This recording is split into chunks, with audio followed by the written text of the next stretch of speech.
And 7 months from now, the people of Ohio are going to vote to fire the radical left Democrats. And you're going to elect an incredible slate of true America First Republicans to Congress. And we're going to send JD Vance to the United States Senate to have the endorsement of Donald J. Trump for my Senate candidacy in Ohio. The president loves this state loves the president. JD Vance speculated that Trump might be America's Hitler. Trump is the fruit of the party's collective neglect. I go back and forth between thinking Trump is a cynical a-hole like Nixon, or that he's America's Hitler. Are you a racist? 2 tours in Iraq. Don't tell me I haven't worked. Back off, buddy. You're gonna You back off. Former President Donald Trump's power as a GOP kingmaker is being put to the test tonight. Can he still swing tight races? Von Hilliard is in Ohio for the start of a contentious midterm primary season. Democrats, with their destabilizing policies, are failing to regain trust of the people. It seems the most awaited midterm elections will turn massively in the favor of Trump Endorsed Republicans, who are smoothly winning in the Ohio U.S. Senate primary election, one after another. The tremendous winning results of Max Miller, Jeniffer-Ruth Green, Erin Houchin, and author JD Vance has now proved that former President Donald Trump still has enormous influence on election campaigns. To which Trump said, "My endorsement, it's totally unparalleled. Nobody's ever had a record like this. I am almost unblemished." Moreover, a Trump associate also said Vance's win proves the concept that he can take someone from 3rd or 4th place and pull them into the lead in a crowded primary. However, Tuesday's primary also witnessed months of fighting, heavy competition, and division within the Republicans with the objective to obtain support from Trump. Take a look. And a GOP Senate debate in Ohio almost getting violent when candidate Josh Mandel rose from his seat to get in the face of Mike Gibbons. 2 tours in Iraq. Don't tell me I haven't worked. Back off, buddy. You're gonna You back off. Come on. Never that'll happen. Sit down. Never. Watch. Yeah. Watch. We'll square it away with the Dealing with the wrong dude. No, you're dealing with the wrong guy. You watch what happens. You watch what happens. Okay, my friends, let's take a closer look together.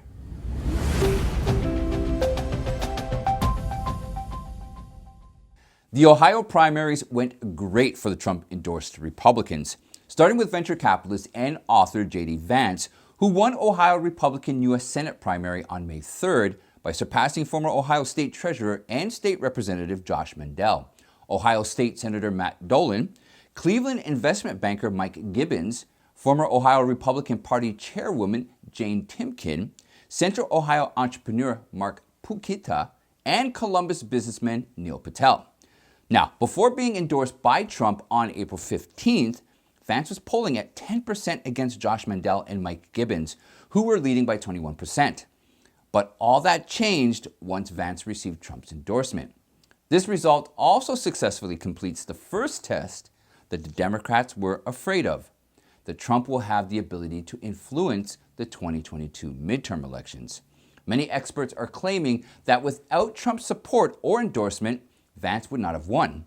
Donald Trump Jr., who constantly supported Vance weeks before Donald Trump endorsed him, said after Vance's victory, "MAGA is alive and well, and the GOP best take notice and finally understand where people are." Now, it should be noted that before being endorsed by Trump, Vance made some disparaging remarks about him.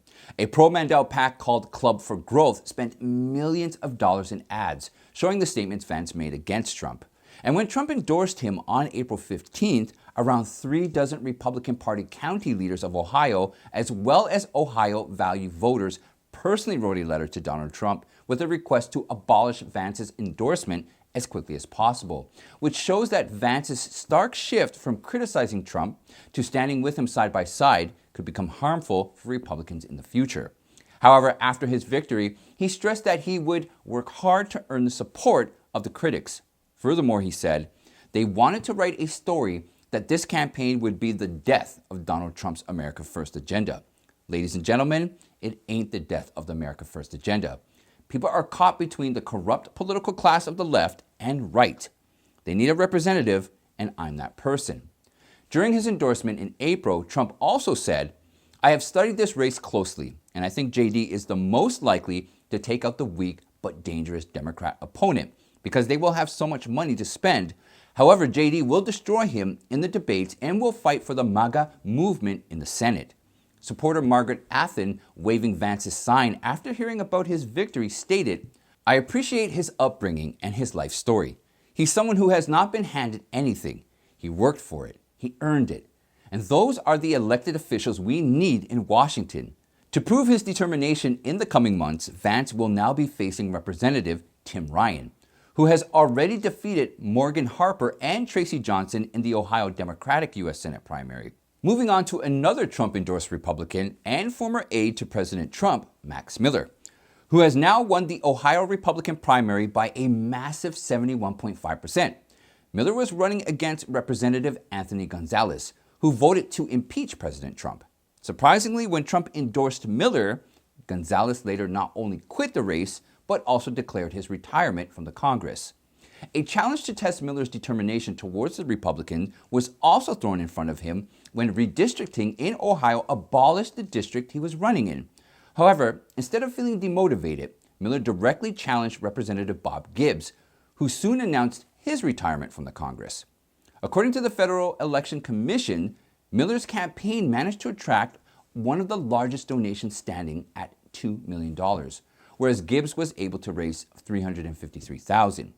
Miller winning the 7th Congressional District by 71% proves he is worthy of carrying forward the ideals of Donald Trump's America First agenda. Regarding 1st and 9th Congressional District of Indiana, pro-Trump candidates Jeniffer-Ruth Green and Erin Houchin managed to win the contested Republican primaries respectively. Houchin was the only one that managed to perfectly align with the thoughts of former President Donald Trump in the 9th Congressional District. She had cardboard cutouts representing Trump at her campaign events, and her TV ad said, "I am pro-life, pro-Trump, and pro-Second Amendment." It proves that this messaging is what the people want to hear. Houchin seized 21,671 votes compared to Mike Sodrell and Stu Barnes Israel with 14,993 and 12,181 votes respectively. Steering towards the 1st Congressional District, located south of Chicago, Jeniffer-Ruth Green managed to leave all 8 contesting Republican candidates behind by following Trump's America First agenda in her TV ads that further helped her grab 14,610 votes against Blair Milo, who had only 6,961 votes. It should be noted that the 1st Congressional District has been dominated by the Democrats since the 1930s. However, with Jennifer fiercely marching forward in the district, the tables are turning more towards the Republicans. During her battle, Jennifer also criticized Blair Milo for refusing to serve as a delegate to the Republican National Convention in Cleveland and voting against President Trump during 2016 elections. She is now prepared to face Democratic Representative Frank Mervan in the general election. With the conclusion of the primaries, Trump said, "It was a great evening for the Republican Party, and we love all of our candidates from Indiana, from Ohio. I went 22-0. I think JD showed tremendous strength. It was a great victory for everyone, but I'm most happy for the Republican Party because we have great candidates. I think all of them will be winning in the fall." Now, keeping all these great results of the Republicans in mind, here are the 3 takeaways from the primaries you need to know. Trump's dominance prevails. With Trump-endorsed Republicans winning, all of them have largely credited Trump for giving them a massive push at the end.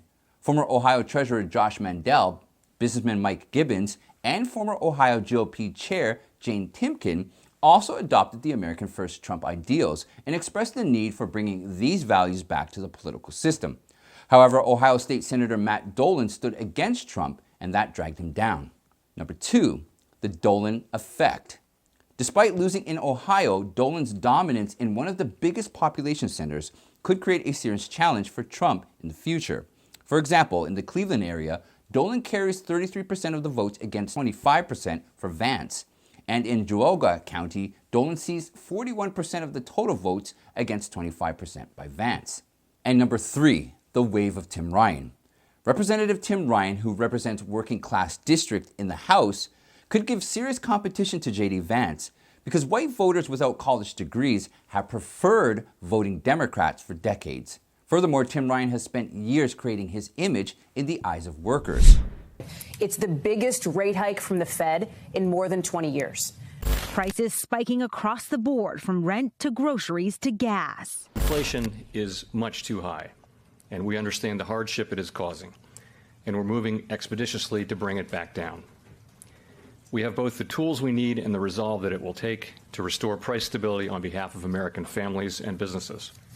After witnessing uncontrollable inflation in every part of the country, the Federal Reserve has now decided to raise the interest rates by 50 basis points, which we haven't seen since the year 2000. The action is to discourage consumers from borrowing money or applying for automobile loans in an attempt to control record-breaking inflation as quickly as possible. According to Fed Chairman Jerome Powell, the objective of this measure is to curb high prices, support economic growth, and maintain a strong labor market. However, any slight change in the pillars of controlling inflation could also result in dragging the economy into recession. Because if the prices are high and the banks are making it hard to apply for loans, then it could directly hurt the purchasing power of the citizens. According to John Lear, who is the chief economist of Morning Consult, the Federal Reserve is in a tough spot right now as it navigates elevated risk of a recession. They want to raise rates high enough and fast enough to curb inflation, but they don't want to tip the economy into a recession. It's a delicate balancing act that's sure to test Fed's policy. A new GALLUP survey has found that only 43% of the population believes in the decision-making power of Fed Chairman John Powell, which is down from 55% last year. However, Warren Buffett and other economic experts are calling John a hero for avoiding an economic disaster with his aggressive actions. John Paul Mac Isaac, the owner of the computer shop who shared the hard drive from Hunter Biden's forgotten laptop, has now filed a $1 million defamation suit against House Intelligence Committee Chairman Adam Schiff, CNN, Politico, and Daily Beast for suffering financial and reputational damage. The 45-year-old repairman stated that since he gave the hard drive to the then Trump lawyer, Rudy Giuliani, people have started considering him as a Russian spy responsible for spreading Russian disinformation in the country. Furthermore, he was forced to close his business after receiving death threats from people. However, John is financially backed by the nonprofit The American Project, founded by Trump loyalists, including retired Army General Michael Flynn, his brother Joe Flynn, and businessman Pat Byrne. John has also expressed that fake stories about President Biden and his son emerged from Hunter Biden's laptop was a well-laid-out plan of the media giants and the politically motivated FBI. It was done in a protection of a preferred presidential candidate. He said, "After fighting to reveal the truth, all I want now is for the rest of the country to know that there was a collective and orchestrated effort by social and mainstream media to block a real story with real consequences for the nation. Without any intel, the head of the Intel Committee decided to share with CNN and its viewers a complete and utter lie. A lie issued in the protection of a preferred presidential candidate." And that's it for today, my friends. Don't forget to like and share, and most importantly, join our membership site and support the mission to deliver truthful information. I rather depend on the generosity of you, people I can trust, than ever be dependent on YouTube again. I'd like to thank you all for spending time with me, and I'll see you next time.